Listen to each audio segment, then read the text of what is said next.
Broadcasting from Watts Creative Studios and live on Grove Street FM. You're listening to Cool Talk Live, brought to you by Brown's Heating and Air, with your host, Brandon Brown.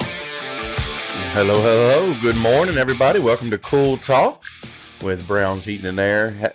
I do have to say, Woody, Heather was right. I think I have the best intro music. It does. Out of all the podcasts you got. It gets your head. Yeah, you get to moving in the seat, kind of playing the drums, listening to music, and then I got to go on like, oh, shoot, I'm getting ready to miss my cue.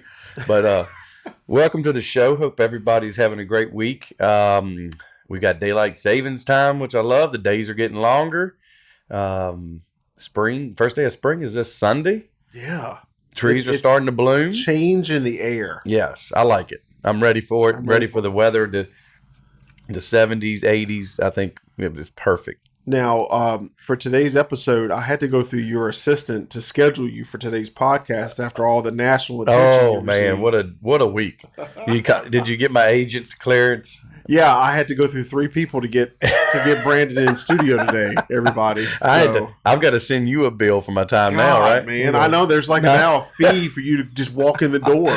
Well, that was amazing. Tell me about your week. It was a good week. It was a busy week. Now I would never make it in the as a news anchor for a show like a big channel like that, because that was a lot of work on me just for 18 seconds. So it started last week. WSET called and said, hey, we want to do an interview on, gas prices affecting small businesses. And I said, that's fine, sure. So they come in, we talked about 30, 45 minutes, and they air it for about 20 seconds. And that's typical when you do a news story. You're limited on time. And I didn't think nothing of it. So that aired like last Wednesday. And I get into the office Friday, and I've got a email from the producers of Fox and Friends. From New York. So I'm the big show. The Carly Simkus, right? Yes. And I'm like, this is a joke. It's whatever. But the email's like, hey, we saw your interview with the local news, and we're doing a special Sunday morning. Fox and Friends like to know if you'd like to come on and with Carly and discuss it. I'm like, sure, okay. So within like 5 minutes, they're calling me. I get these cell number from New York, and we go through this pre-interview type questions and discuss things, and they said, all right, we'll be in touch. So before end of the day Friday, they send me all these instructions and download this Skype, send us this info, blah blah blah. So I did all that, send it to them. Then I had to actually go in Saturday at noon and do a pre-run. So they called me, the producers called me, and we're on Skype. They're saying, all right, adjust your computer this way, back up a little, scoot up a little, all right, test your mic, blah, blah, blah. So I'm like, okay.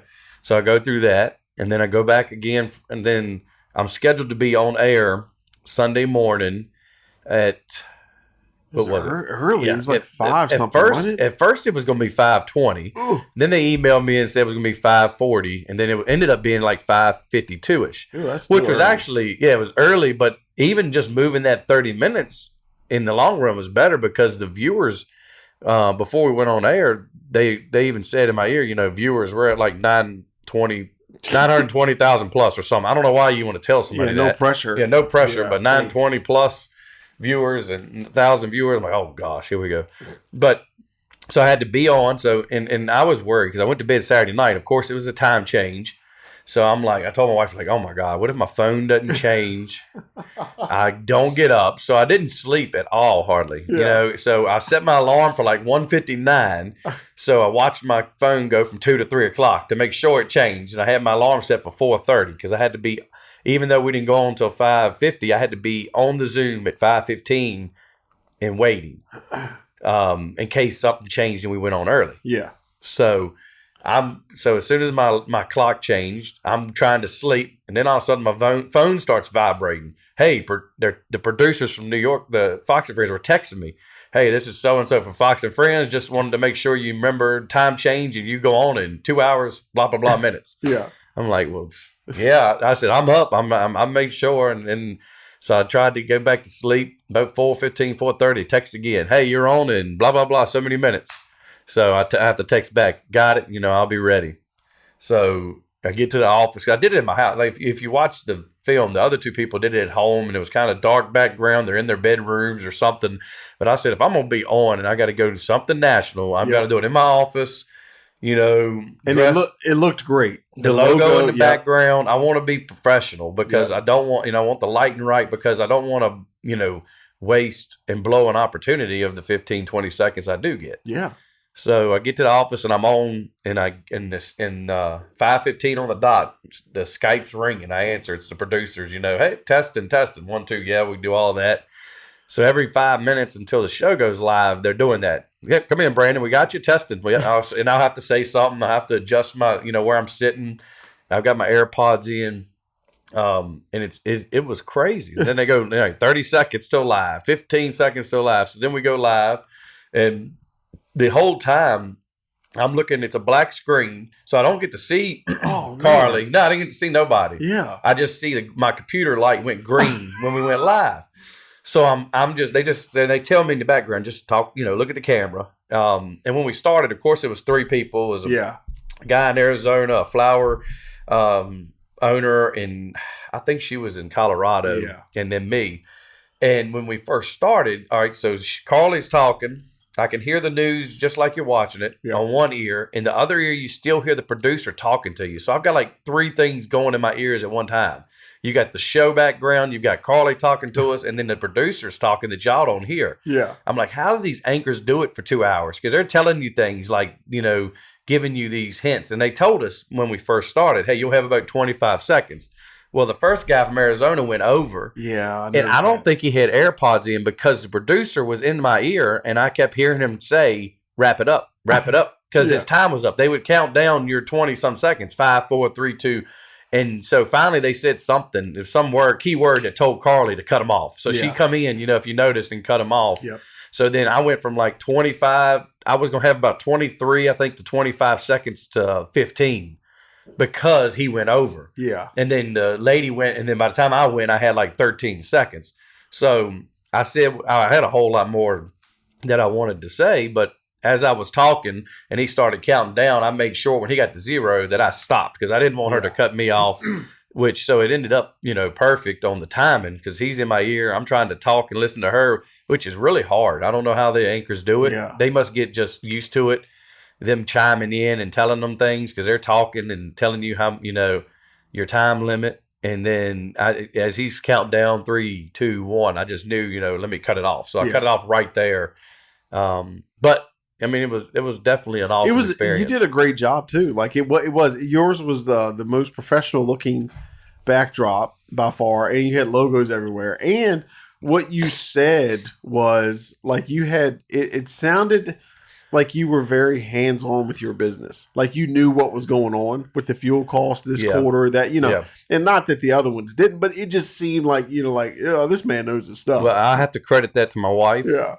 I do know most of that, but Friday when they called me and I walked in her office and I said, "Oh no, I'm in trouble." She said, "What?" I'm like, "Fox and Friends wants me to go on Sunday, and this is what they're going to talk about." And within 15 minutes, she sent me a Word document with all these talking points, like of the fuel we've been spending, the trucks, in which I knew vaguely what we had, but I didn't know it to the T. Yeah. And she said, "Study this. This is your document, studying," which was amazing. I'm like, you are awesome. That's it. So the lady was texting me Saturday, the producer, sending you, and the other thing that kind of upset me is with that guy going longer. Yeah. They had one of your B-rolls ready to go, but they couldn't put it in. And she told me because he went over, they had to delete the B-roll. We need to go pay a visit to that guy. We're going to Arizona. Yeah, we're going to moving companies. Hey, dude, listen. But they had your B-roll. Like, man, I really want the B-roll that Woody sent me so we can say, here's Watts Creative Studios. Oh my God. But you did a great job. It was a great segment. It was really good. I mean, it was when you posted the link, that's when I got to see it. Yeah, because it was early, but I had some people, I had friends that was texting me after that actually set their alarm, and my aunt, one of my aunts, and some friends, they were texting me after like, "Hey, we just watched, great job." So that felt pretty good. That was really good. But Saturday, I'm sending her the pictures you sent in the video. She's like, "Man, that's awesome." Then I sent her the Word document that Dara, my wife, made, and she messaged back. She's like, "Did your wife want a job at Fox?" She's like, we have never have anybody that prepared Yeah. for an interview. This is awesome. They were so impressed with it because she had bullet points. So I studied that to know, as I didn't want to sound like an idiot on the, get there and be Yeah. We use a lot of gas. Yep. Yes, we use fuel. Yep. Be like, yeah. You're So like, absolutely not. Dara is locked into a lifetime contract. yes, yes. We can sub her out if y'all want. Yeah. We'll give you some. We'll It's consult. consulting. Yeah, she'll consult. For so much an hour, but.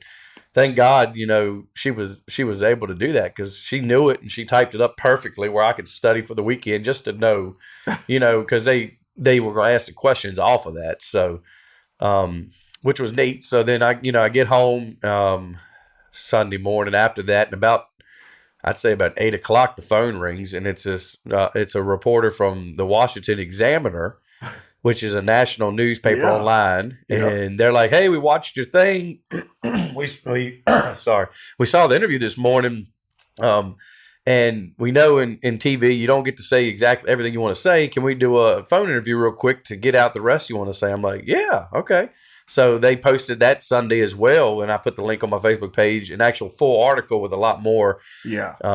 Because it's definitely it's scary. It's definitely getting scary around here with food going up, fuel. I mean, and like I said, we've been fighting supply chain issues and price increases since last year. Yeah.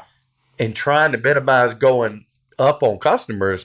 Now, when the fuel goes up, that's affecting our customers as well as our business. Well, and what was interesting is when I was watching what you were saying, that the amount of fuel, I never. So you have how many vans? 17 vans. vehicles. Yep, right? 17 vehicles. Right. So how much fuel what was your bullet points for Fox? Like, so this quarter, what were the numbers you gave them?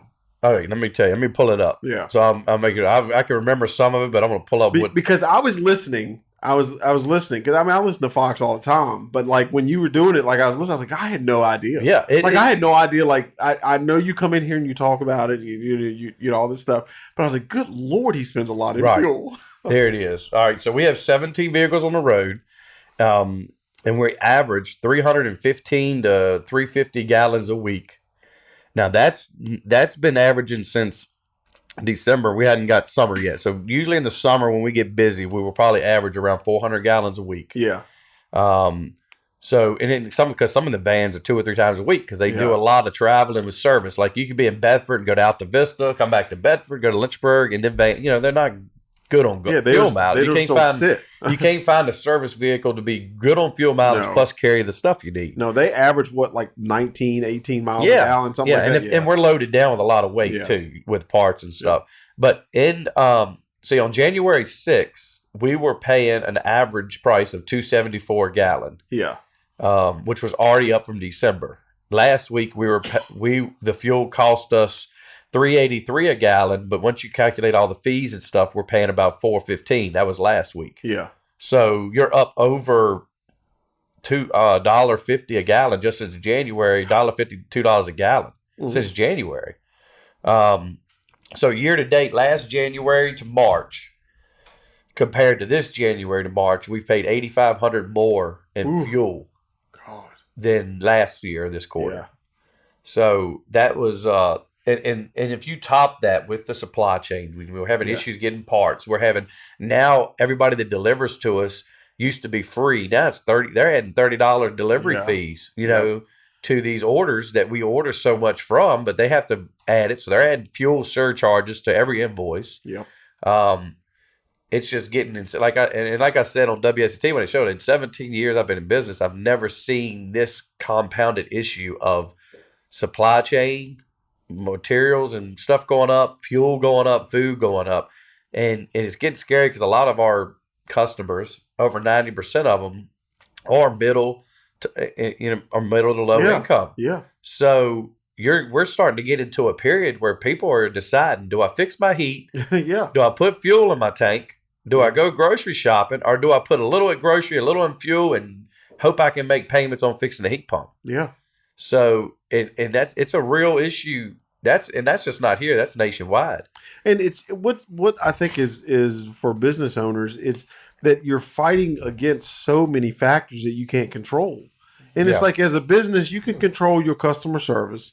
You can control your communications to the public and your customers and the level of service that you provide.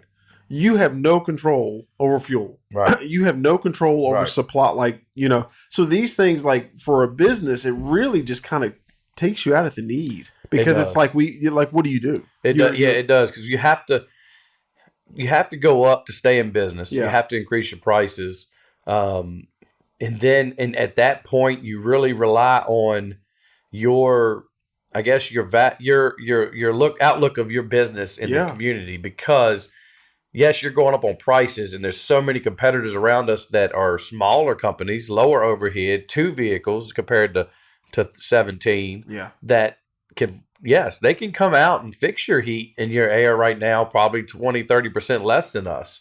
And if you have to do that, I understand that. But then you also got to look at, what do you get? Is it worth saving that? Yeah.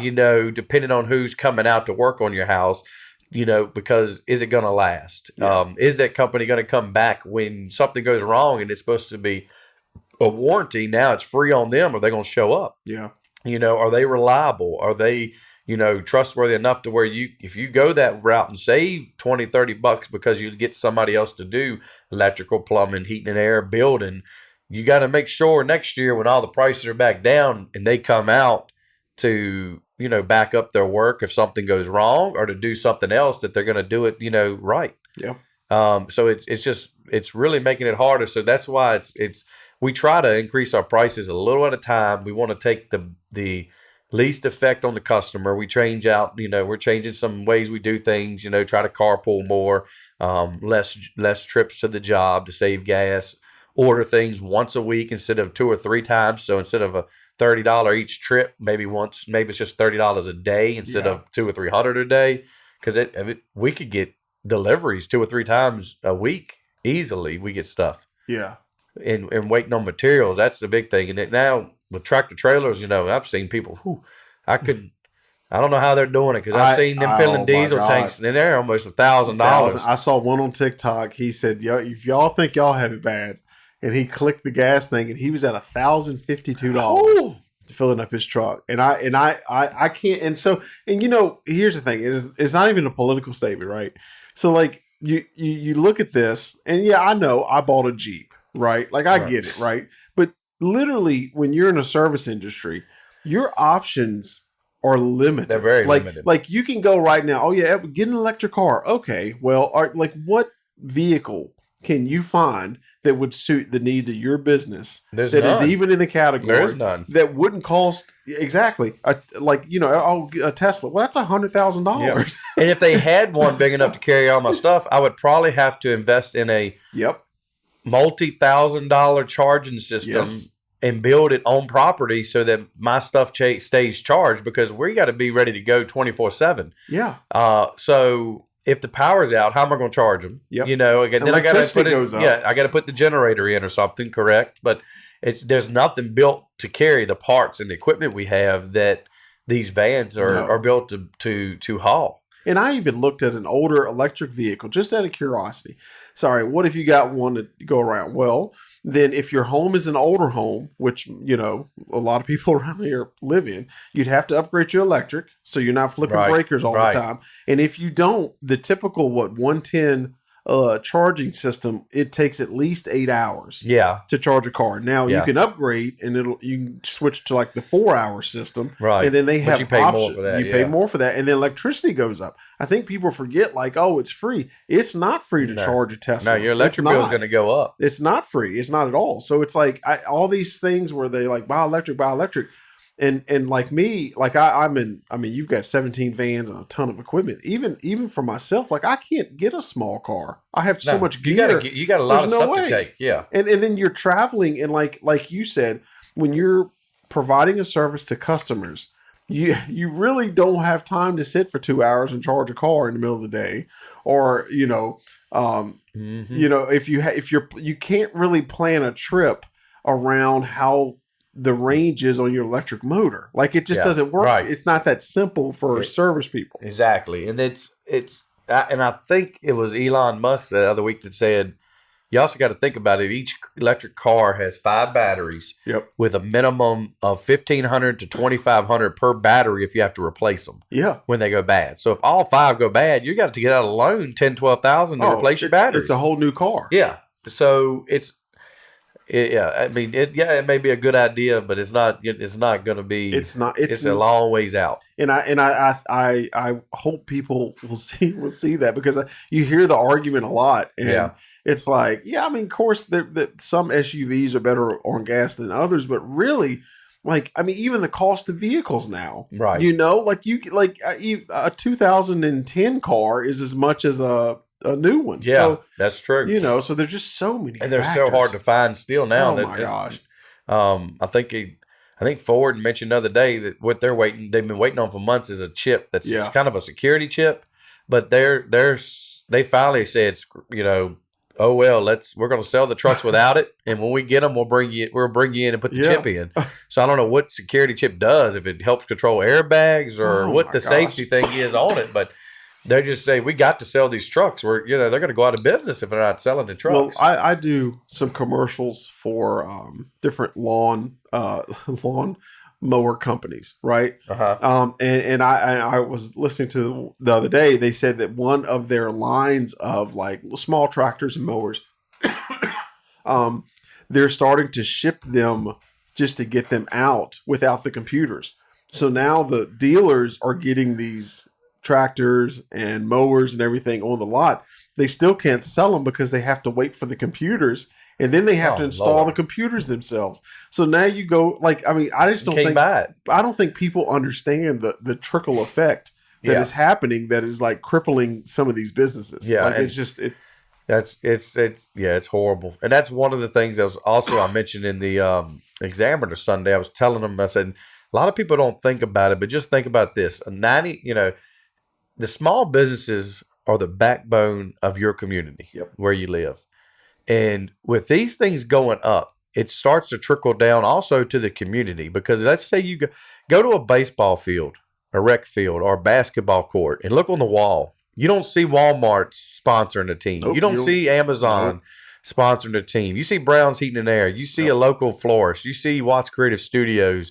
And the prices of things going up around on us are going to affect those sponsorships that kids rely on that can't afford sports. Yeah. We gladly sponsor, and we're not going to change it. We're going to do it. We gladly sponsor several teams a year. I've got a couple travel teams, baseball, softball, events we do, leagues we do every year, but they need, like one league alone, let's just say like a local baseball team or a baseball and softball league, they need 20 to 30 businesses to sponsor them to help buy uniforms so that we keep the cost down on kids so they'll actually play a sport. Yeah. And you think about it, it's going to trickle down in these areas, especially the areas that are low income, that kids cannot play unless these businesses sponsor. And if they have to choose between that $150 to $300 in a team or buying fuel for their business, a lot of businesses are going to cut out sponsoring these things. It's gonna really affect it now, and that's one thing you don't want to affect. You don't want to have a family or a kid not being able to play a sport and get them outside and keep them active because of money. When you've got these businesses that rely on businesses, make uniforms to pay for bats or balls or help pay referees, and we do it every year. Easily, it's an easy yes when it's local community, because the small businesses keep that going. You don't see the major big box industries doing that. If you do, it's really hard and really rare. They've got to be on a national exposure team where they're seeing on the, they're nationally exposed, and locally, it's just hard to do. You rely on those small businesses, and that's a budget that's in their budget, that they do to help kids, and you don't want to affect that because of price increases. So it does trickle down to a lot of things that people don't see and realize until you bring it to attention. Because if you go, like I said, you go to a local ball field, especially sports, spring sports is kicking up now, soccer, lacrosse, and you see the banners on the wall or the names on the shirts. That's because that business wrote a check. That's right. It ain't. Yes, it's to advertise, but 9 times out of 10, we don't get a call You don't because get our any, names yeah. is on a kid's shirt. They wear it for 6 weeks for a game, and then they may wear it once or twice a year. It's because those businesses care about your kids. They care about the community. They care about the recreation in the areas, that they want this to keep growing and kids to get outside and play, learn to mingle with other people, learn sportsmanship, and that's a big part of it. It's more than just the money and the exposure. And I hope that doesn't affect that this year, because spring is coming, traveling's coming, and so fundraiser. If you have fundraisers, support your fundraisers and your local businesses over the big ones now more than ever. We've always, like during the pandemic, we were tested with shopping local, and shopping local is what kept 90% of the businesses open that made it through the pandemic. This can, to me, can be considered a pandemic in itself. Oh God, because everybody before, the pandemic hits, work remote, stay home. And then now everybody's ready to get out and everything's changing. Yep. And then it's like, oh, well, hold up. It's going to cost you. Yeah. I think the article I read this month is costing an average family of 4 $600 more a month in fuel than January. Yeah. So, and we haven't got to summer yet. People going to vacations, the sporting events, So if you see a local shop, it may cost you $5 more to buy something local, but that $5 is worth, way more than $5 to that business. Yep. Think about it. If that business is supporting your kid's team, gymnastics, cheering, whatever, support them. That's what builds the community, keeps these kids in and active, and keeps things rolling so that these businesses can stay open. Shopping local is more important now than ever. So I know things are hard. I know things are being budgeted different. I know everybody has that, but if we work together, find some ways that we can help families out, keep things rolling so that we don't go into, it causes depression. Kids don't get out and get sports, or you don't get to go out and do what you want. You don't want to see, back into the depression rates that we had during COVID, when we're able to get outside now and get things back to normal. That's right. So, definitely shop local, support local. Do all you can to go to these local farmers markets, these local mom and pop shops for gifts. Easter's coming up. Find a local mom and pop shop that has Easter collectibles and makes handmade things, and buy stuff from them, so they keep them open. The more they make and the more they do, the more they'll give back to the community. I guarantee you, because I know the businesses that do it. Yep. We see them, we help do them, and these businesses do it because they're doing good in the community. So let's keep that in everybody's prayers. Keep everybody's small businesses with everything going on. Let's support them and show up and support kids and all the activities, so we don't go backwards. Let's go forwards no matter what. So thank you all for joining us, and we will see you next week. God bless.